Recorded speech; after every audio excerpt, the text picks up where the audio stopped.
জামাত চরমোনাই এক বিরল সমঝোতা দৃশ্যমান রাজনীতিতে।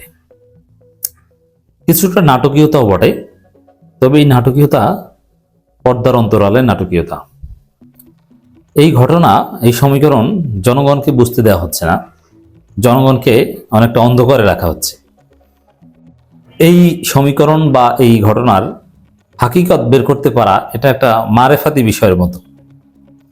পীর মুরিদির মধ্যে বা এই সুফিবাদের মধ্যে মারেফাত চর্চা করা হয়। মারেফাত, হাকিকাত, শরিয়াত, তরিকতের সাথে মারেফাতের সম্পর্ক, এবং এই তরিকতের মধ্যে অনেক রাস্তা আছে, বিভিন্ন হাল আছে, বিভিন্ন মাকাম আছে, মাকামে মাহমুদ, মাকামে লাসুদ, মাকামে নাসুদ, ফানাফিল্লা, বাকাবিল্লা, অনেক কিছু আছে। এর মানে এই পীর মুরিদির মধ্যে কিন্তু প্রচুর মারেফাত চর্চা আছে। কেউ মারেফাত হাসিল করতে পারলে এবং মারেফাতের সর্বোচ্চ স্টেজ ফানাফিল্লা বাকাবিল্লা হতে পারলে তার শরীয়ত লাগে না, এরকম কথাও আছে। এখন চরমোনাই জামাত যে খেলা চলছে, এটা উদ্ঘাটন করতে আপনার মারেফাত হাসিল করা লাগবে। সাদা চোখে এটা বোঝা যায় না যে খেলা কোন লেভেলে বলছে। চরমোনাই জামাত যে দূরত্ব দেখছেন, এটা কি আসলে বিএনপিকে বোকা বানানোর জন্য? চরমোনাই জামাত যে শত্রুতা, এটা কি আসলেই শত্রুতা, না কোনো নাটক, না এটা পরিকল্পিত? এটাও বোঝাপড়া দায়। কারণ দুইটা বিষয় দেখেন, চরমোনাই জামাত প্রকাশ্যে দৃশ্যমান ভাবে যে সম্পর্ক, তাতে চরমোনাইয়ের সেকেন্ড পীরের সম্মানে জামাত বরিশাল 6 আসন থেকে তাদের প্রার্থীতা প্রত্যাহার করে নিবে, এটা বিরল। এটা স্বাভাবিক কোনো হিসাব নিকাশে মেলে না। বলা হচ্ছে তার সম্মানে, এটা ফালতু কথা। কিসের সম্মানে? নির্বাচনী রাজনীতি আবার সম্মানটা কিসের? আপনি জোট হলে জোটের একটা এগ্রিমেন্ট অনুযায়ী প্রার্থী দেওয়া না দেওয়া থাকে, কিন্তু জোট নাই, সেখানে আবার সম্মানে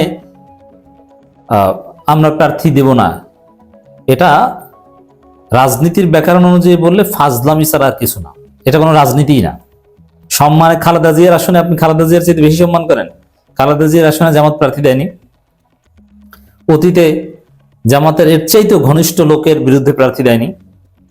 দিয়েছে। এটা কোনো কথা না। নির্বাচনের রাজনীতিতে যে জামাত ক্ষমতার দ্বার প্রান্তে, তারা জামাত জোটের বাইরে, যাদের বাহ্যিক আচার আচরণ দেখলে মনে হয় তারা জামাতকে পারলে নিষিদ্ধ করে ফেলে, সেই চরমোনাইকে ছাড় দিবে, এটা রাজনীতির ব্যাকরণের হিসাবে আবারও বলছি একদম অ্যাবসার্ড, অযৌক্তিক। এটার কোনো সায়েন্স নেই। এটা কেন তাহলে? এই জন্যই নানান ব্যাখ্যার মধ্যে এটা একটা ব্যাখ্যা হতে পারে যে আসলে জামাত চরমোনাই একটা সমঝোতা চলছে, বা সমঝোতা আগেই ছিল, ওইটাই চলছে। বিএনপিকে ঘোল খাওয়াচ্ছে, বিএনপিকে বোকা বানাচ্ছে, যে বিএনপি জামাত চরমোনাই সহ বিরাট জোট দেখে বিএনপি কিনা নির্বাচনই না আসে।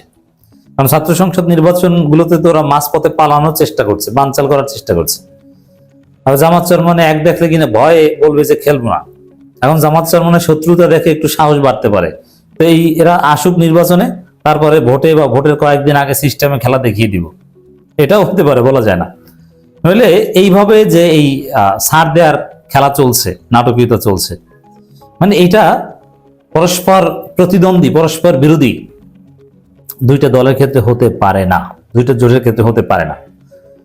শুধু কি জামাত চরমোনাইকে ছাড় দেওয়ার ঘোষণা দিয়েছে? না, জামাত ঘোষণা দেওয়ার পর একদিন পর, দিন যত যাবে এরকম নাটকীয়তা হয়তো আমরা আরো দেখব। নতুন ঘোষণা চরমোনাইর, মামুনুল হকের 2 আসন থেকে প্রার্থীতা প্রত্যাহারের ঘোষণা চরমোনাইর। এর মানে মামুনুল হক বাগেরহাটের এবং ঢাকার একটা আসন থেকে নির্বাচন করছে, আপনারা জানেন, 2 আসন থেকে।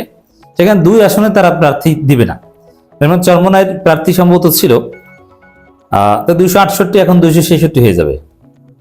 এরপরে এরকম আরো বিভিন্ন জায়গায় এরকম হতে পারে।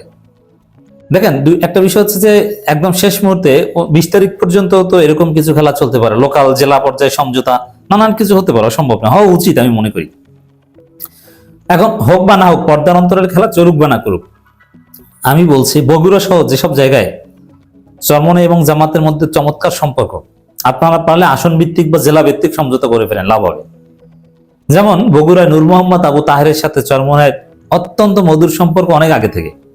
যখন জামাত চরমোনাইয়ের সম্পর্ক সাপ এবং বেজি, তখনও নূর মোহাম্মদ আবু তাহেরকে গুনাহার ইউনিয়ন চরমোনাই আনুষ্ঠানিকভাবে তাদের অফিসিয়াল প্যাডে বিবৃতি দিয়ে সমর্থন জানিয়েছে।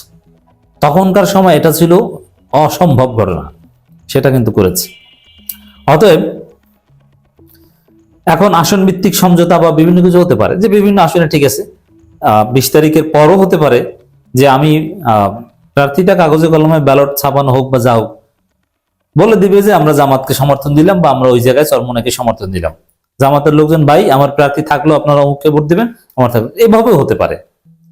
কত লেভেলের যে সমঝোতা হতে পারে, ভিন্ন উপায় ভিন্ন রূপে সমঝোতা হতে পারে, এরকম চেষ্টা করতে পারে, উভয়ের জন্য ভালো। নইলে চরমোনাই কিন্তু দেখেন এটা কিন্তু কিছুটা হিসাবে মিলে অ্যানালজিতে, কারণ চরমোনাই যদি আগামী সংসদে একজনও প্রতিনিধি না পাঠাতে পারে তাহলে তাদের রাজনৈতিক গুরুত্ব থাকে না। পীর হিসাবে ওটা ভিন্ন কথা, আর তারা যেটা বলে ওটা ফালতু কথা যে আমরা ক্ষমতার জন্য রাজনীতি করি না। রাজনীতি মানেই ক্ষমতার জন্য। মানে আপনি যদি বক্তব্য দেওয়ার সময় বলেন যে আমি কোনো বক্তৃতা দিতে চাই না, এটা কি ফালতু মনে হয় না? আরে ভাই আপনি তো বক্তৃতা দিচ্ছেন। অনেক হুজুর জুমার খুতবার সময় বলে যে আমি জুমার খুতবার আগে দুই একটা কথা বলতে চাই। আরে ভাই জুমার খুতবার আগে যে দুই একটা কথা বলেন ওটাও তো খুতবা, কথাই তো খুতবা, বক্তব্যই তো খুতবা।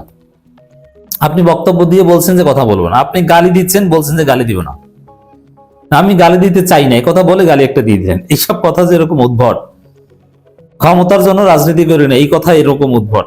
রাজনীতি মানেই ক্ষমতার জন্য, নির্বাচন করেন মানে জেতার জন্য, আর জিতে তো আপনি ক্ষমতায় যাবেন। আমরা ক্ষমতার জন্য রাজনীতি করি না, ইসলাম প্রতিষ্ঠার জন্য। এর চাইতে ফালতু অপদার্থমূলক কোনো কথা হতে পারে না। আপনি নির্বাচন করছেন মানে আপনি ক্ষমতার জন্য রাজনীতি করেন, আর ক্ষমতাটা অর্জন করতে চানই ইসলামের জন্য, ঠিক আছে। আর আমরা ক্ষমতার জন্য ইসলামের বৃহত্তর সাথে ইসলাম কায়েমের জন্য রাজনীতি করি, তাহলে আপনি নির্বাচন করেন কেন ভাই, ক্ষমতা যদি মুখ্য না হয়? যাই হোক, তো এখানে চরমোনাইয়ের সংসদে যাওয়া জরুরি। তো সংসদে যেতে তারা নানান সমঝোতা নানান উপায় করতে পারে। আবার জামাতের জন্য চরমোনাইকেও জরুরি। তো সব মিলে এরকম জেলাভিত্তিক সমঝোতা বা ব্যক্তিকেন্দ্রিক সমঝোতা অনেক কিছুই দৃশ্যমান দেখতে পারেন। বিষয়টা এরকমই মনে হচ্ছে। জামাতও ছাড় দেওয়ার ঘোষণা দিচ্ছে, তারাও দিচ্ছে, এরপরে দেখবেন যে ঘুরে ফিরে কিনা 30-40 আসন এরকম হয়ে যায়। অসম্ভব নয়, চেষ্টা করে দেখতে পারেন। আমার কাছে মনে হয় যে কিছুটা হলো এরকম সন্দেহ হচ্ছে। মামুনুল হকের 2 আসন থেকে প্রার্থিতা প্রত্যাহারের ঘোষণা ইসলামী আন্দোলনের, অথচ মামুনুল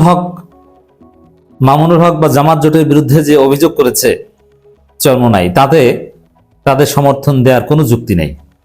কারণ শরিয়া থেকে জামাত জোট বের হয়ে গেছে, বিচ্যুত হয়েছে, শরিয়া আইন কায়েমের স্বপ্ন তাদের এই জোটের নাই, এ কারণে বের হয়ে গেছে। তাহলে এই জোটের প্রার্থীকে আপনারা সমর্থন দিবেন কেন? তো এই সমর্থন দেওয়ার মধ্য দিয়ে চরমোনাইয়ের একটা নৈতিক প্রশ্ন এখানে উঠে এসেছে যে তারা যেটা অভিযোগ করছে জামাত জোটের বিরুদ্ধে, অভিযোগ ঠিক না। অভিযোগ ঠিক থাকলে এখানে আপনি সমর্থন দিতে পারেন না। তাহলে মনে হচ্ছে যে আসলে পর্দার অন্তরালে একটা চমৎকার খেলা চলছে।